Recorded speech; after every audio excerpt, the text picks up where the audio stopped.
After that statement performance at the Hill-Dixon Stadium against Everton, Arsenal's attention is turned to the Carabao Cup quarterfinal match against Crystal Palace. This is a game that we must win because the last time Arsenal won the Carabao Cup was in 1993, defeating Sheffield Wednesday by 2-1. And since then, Arsenal have played 3 semi-finals and losing 1 final to their London rivals Chelsea. And this is an opportunity for Arsenal to redeem their image in this competition. In the time past, don't forget that this is the competition that Arsene Wenger used to bloody a lot of young players into the main team. But when Jose Mourinho came to England, he changed it.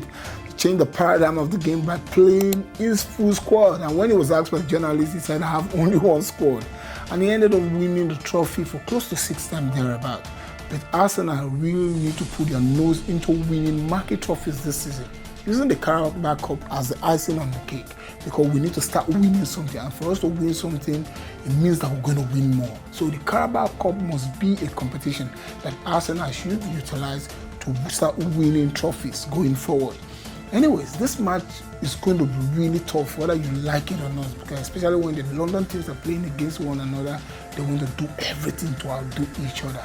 But this game on the part of the Eagles is going to be a tough one for them because a lot of their players are presently not fit enough to play, while some have gone for the Nations Cup, some are also in the treatment room.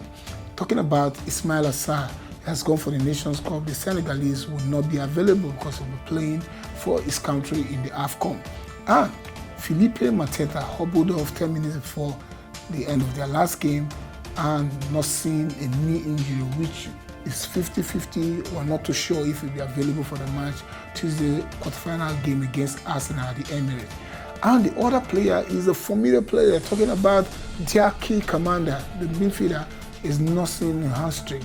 While Daniel Munoz, the half-fighting defender, is also nursing a knee injury. In fact, he just came back from surgery, and that puts him out completely for this match. On Arsenal part, Arsenal will be without Ben White, without Christian Mosquera, and Gabriel Magalhaes, who is itching to get back onto the field and start playing. But it promises to be a really shooting counter, especially when Arsenal will be looking at how they're really going to start playing with some kind of fluidity, urgency, and presence going forward. And we saw a little bit of that against Everton, but we want to see consistency going forward, especially during this festive season when games are going to be coming in thick and fast. So it is important for us to do the yeoman's job. Any team we're taking on, we just take them to the cleaners and not looking at anybody who should be on face going forward, especially when a lot of naysayers within the bantering Van Zone are trying to put a lot of pressure on Arsenal by saying, oh, they're going to bottom it up again. This is the period they used to bottom it up. So we need to make a statement performance in every game that we're playing.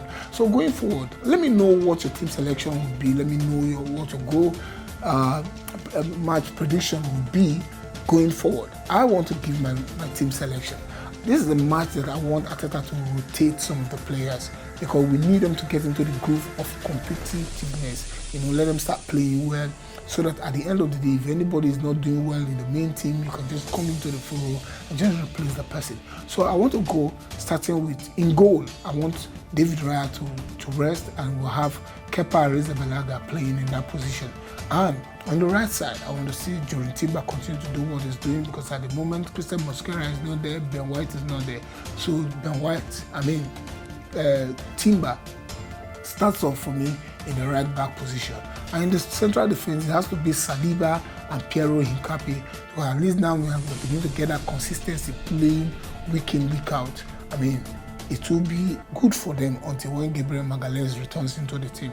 And on the left side, I want Calafiori to rest, because he's also a player that we need, especially this period. So I want him to really take a rest, let Miles Skelly come into the furrow and start playing, so that he can also gain some confidence. The last time he played, we could see some level of rustiness in his game. And in the 6th position, Zubimendi is another important player that I want him to rest for this game. And let Christian Norgard, who played very well as a central defender against Club Brugge, to come in there and play. Don't forget that Christian Norgard is also a weapon, because most of the set pieces from throwing, he is very good at that. So let us also have Iberichise returning in the 10th position, and we'll have Mikel Merino playing the 11th position. Let Declan Rice rest. You can see the amount of energy that Declan Rice has been putting into game after game, and we truly need it. He's one player that should never be injured. And we also need to learn how to manage him so that he doesn't get injured. So on the left side, I also want Trossard to rest, and let us start Martinelli there. Trossard is a player that we need, whether we like it or we need him, because he's a sniper of the team and he's very good on target. So in the striking position, I would have loved Victor Gyökeres to continue his career, especially that confidence that he has done and scoring that penalty, that bullish penalty against Everton. So I would have loved him to rest, but this is an opportunity for us to kickstart the playing time of Gabriel Jesus, especially when he has hit target on several occasions that he has played. It is an opportunity for us to give him the opportunity, let him go there, score. Unfortunately, the goal against Wolves was not awarded to him because that lifting header glanced the head of Yerson Mosquera, and so he was awarded as an own goal. So let us see him starting in this game with thereafter can bring in Victor Gyökeres. On the right side, I also want to rest Bukayo Saka because he has done well in 2 games. He has consistently won man of the match. I want him to rest, and let us start Noni Madueke in this game. And my scoreline prediction for this game is going to be a bullish and emphatic 3-0 victory over the Eagles, because they look fragile and Arsenal can take them to the cleaner. Let me know what your take is. Do you agree with me, or do you have a contrary opinion? So go to the comment section, let us know. Make your comments count. If you're joining us for the first time, this is the Arsenal Fans being brought to you by Arsenal Fans globally. Until I come your way again, let us keep building this community. It is. Come on, you gonna!